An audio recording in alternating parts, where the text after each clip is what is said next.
convidado, né? O Saúde Você.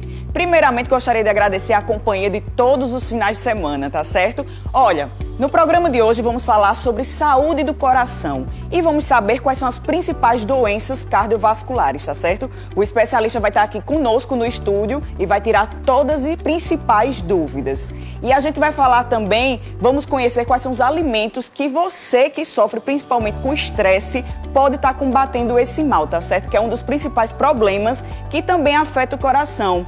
E o que mais te deixa estressada? Nossa equipe foi até as ruas para saber o que as pessoas têm a falar sobre isso, tá bom?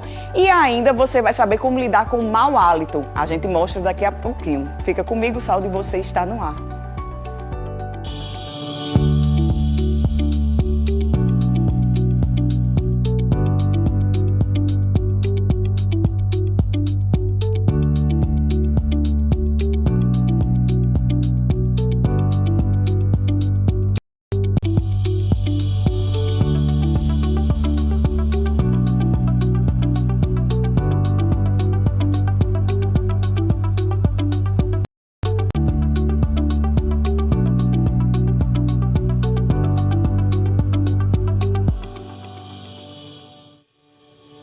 Começando Saúde Você deste final de semana, olha gente, você sabia que existem alimentos que são grandes aliados para diminuir o estresse? Pois é, a nossa repórter Thaís Aureliano conversou com um nutricionista e vai saber quais são esses alimentos, como a gente pode estar utilizando. Vamos conferir?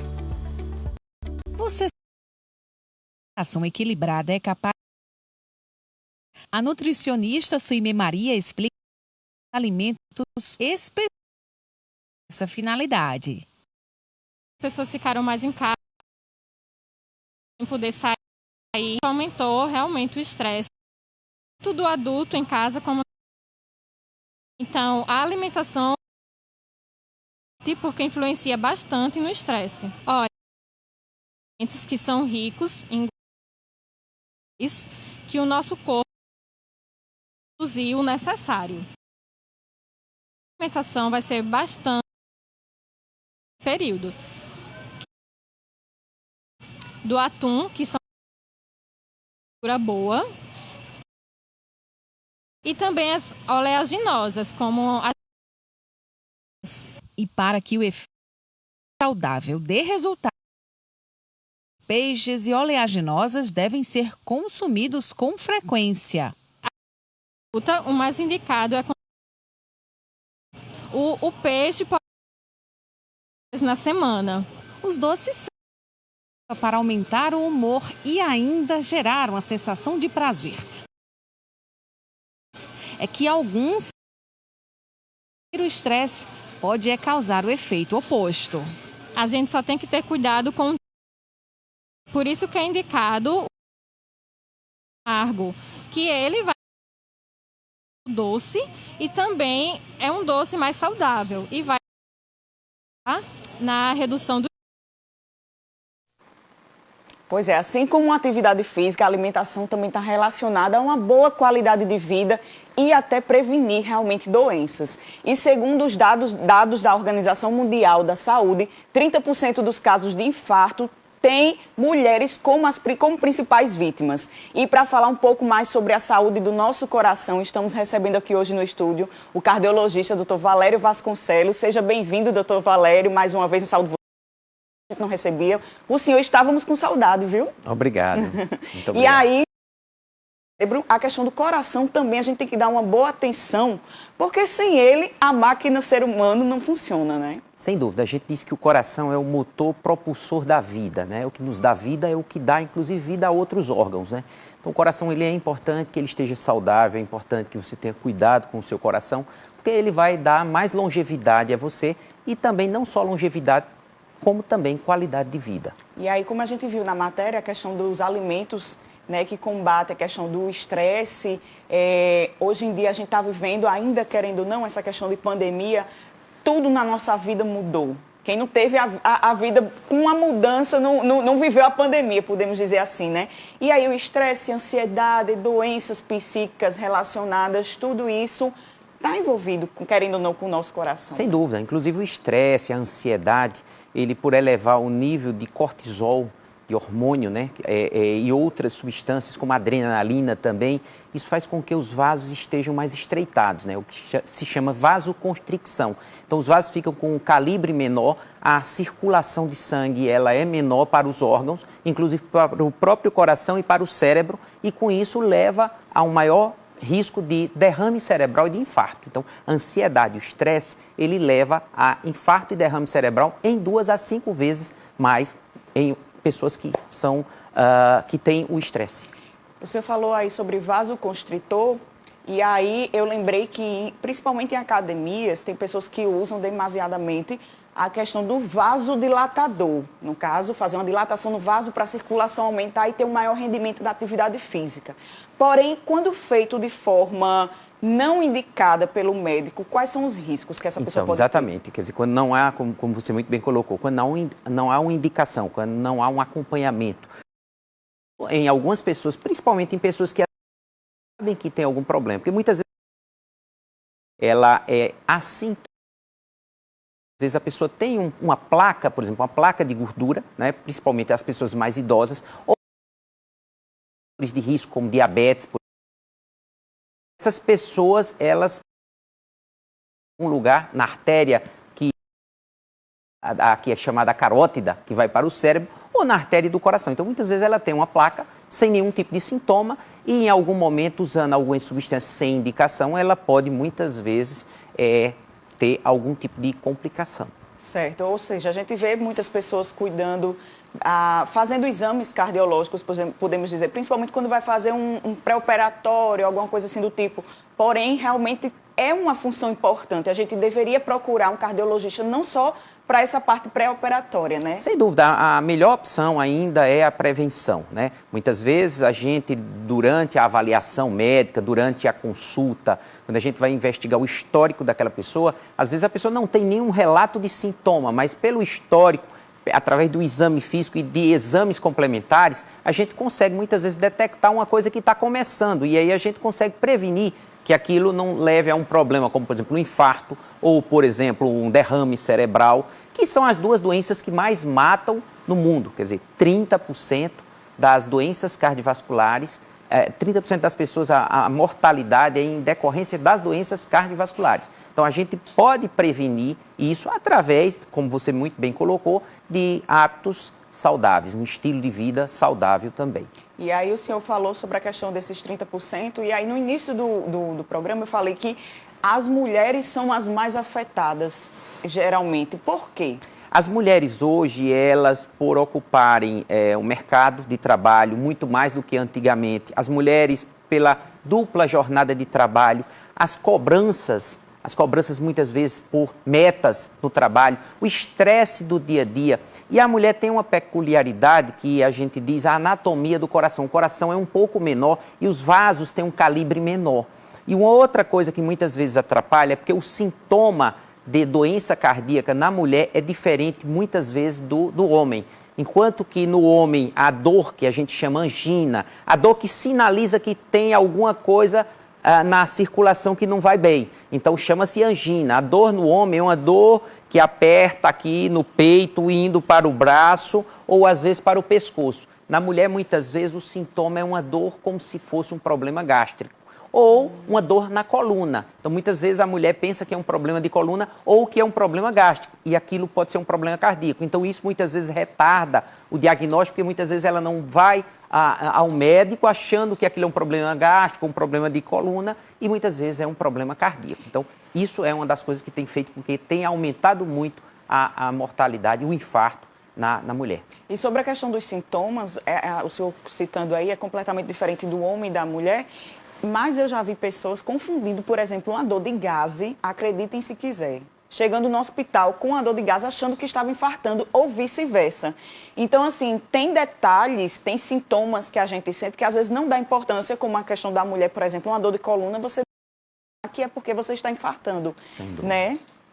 E a gente sempre diz, a dor abaixo do queixo e acima do umbigo, ela tem que ser investigada, sempre. Então, alguém que não sente nenhum tipo de desconforto e passa a sentir esse desconforto, ela precisa ir ao médico para poder afastar uma doença cardiovascular e diagnosticar uma outra doença, caso não seja um problema cardíaco. Muitas vezes eu vejo, às vezes, a pessoa dizer o seguinte: não, eu estou com uma dorzinha aqui no peito, mas eu acho que é gás. Sim, bom, eu acho é diferente de é ou não é. Então, é importante que seja feito o diagnóstico. Eu sempre digo, desconforto, qualquer desconforto, que surja principalmente em situações de estresse ou em situações onde você realiza um esforço físico. Então, você fez um esforço físico, subiu uma escada, andou um pouco mais apressado, ou teve uma preocupação e sentiu um desconforto, então precisa de uma investigação.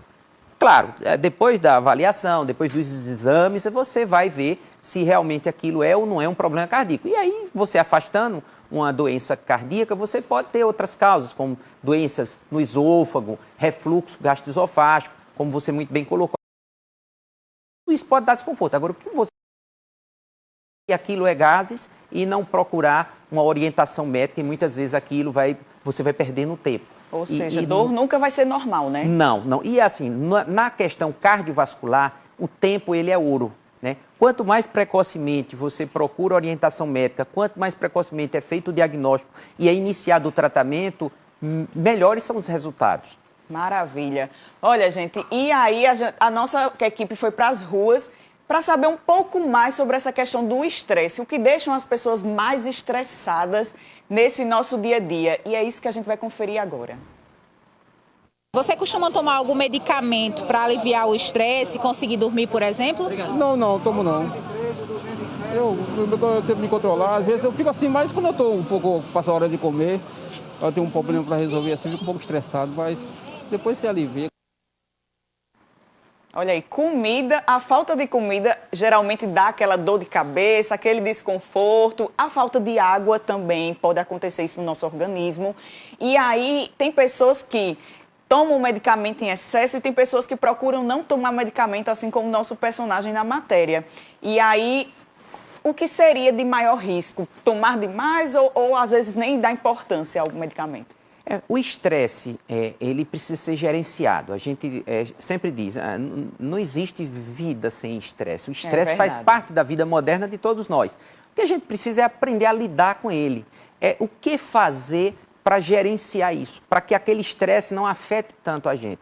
O problema não é o estresse, o problema é a relação que a gente estabelece com o estresse. Então, essa relação, como a gente lida, como a gente se comporta diante de situações estressantes, é isso que vai fazer com que, muitas vezes, a gente precise avaliar melhor.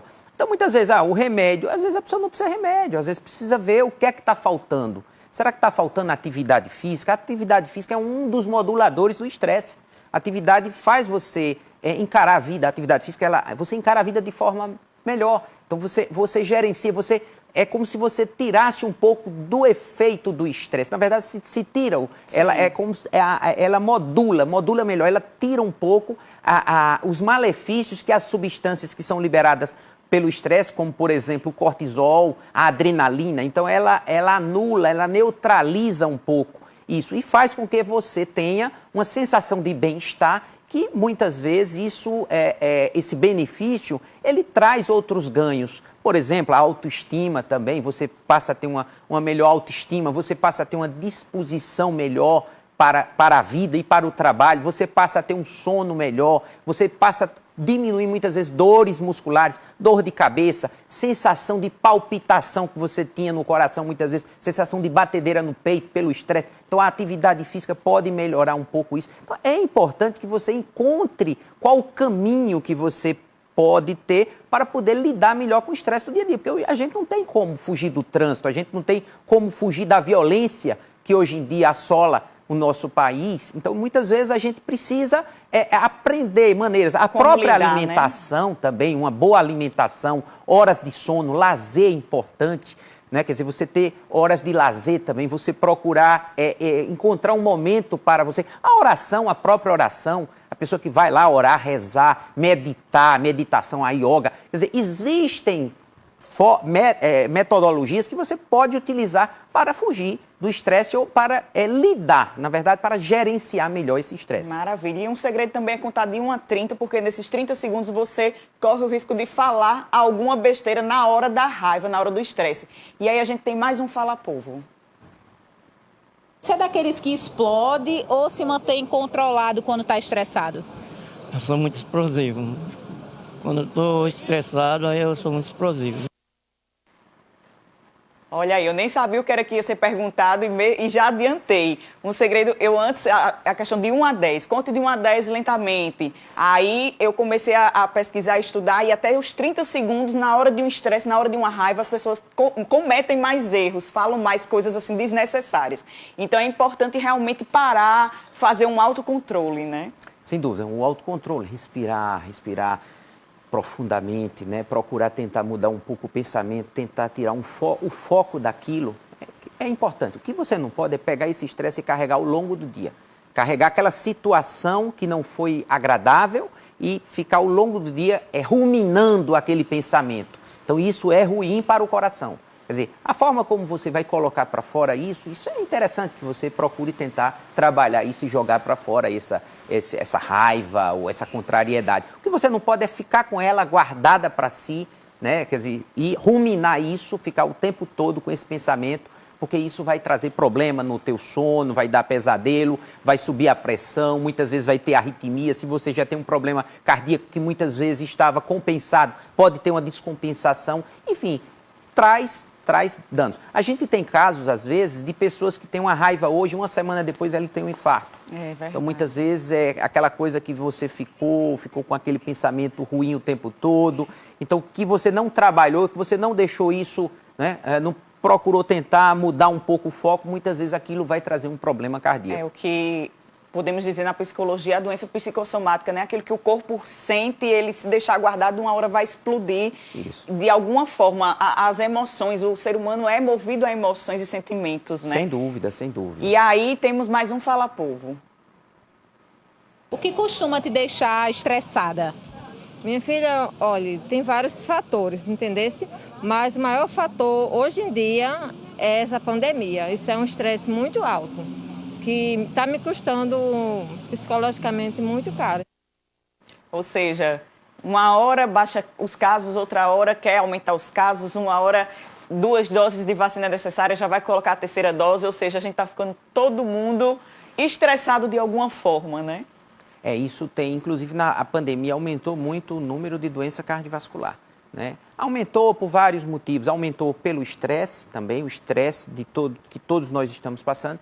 Então o estresse tem aumentado muito as doenças cardiovasculares, aumentou muito pelo consumo muitas vezes da pessoa ter ficado mais tempo em casa consumindo mais comida, muitas vezes mais parado, bebida alcoólica, às vezes fumado mais, aquelas pessoas que são tabagistas. Então quer dizer, isso tudo tem colaborado para o grande aumento das doenças cardiovasculares agora na pandemia. E aí, por falar em bebida alcoólica, se você for na internet ou assistir qualquer entrevista, geralmente vão falar sobre a questão do vinho, né? Que botam a taça de vinho, que faz bem à saúde do coração, mas tem pessoas que confundem uma taça com uma garrafa. Não falo o tamanho da taça.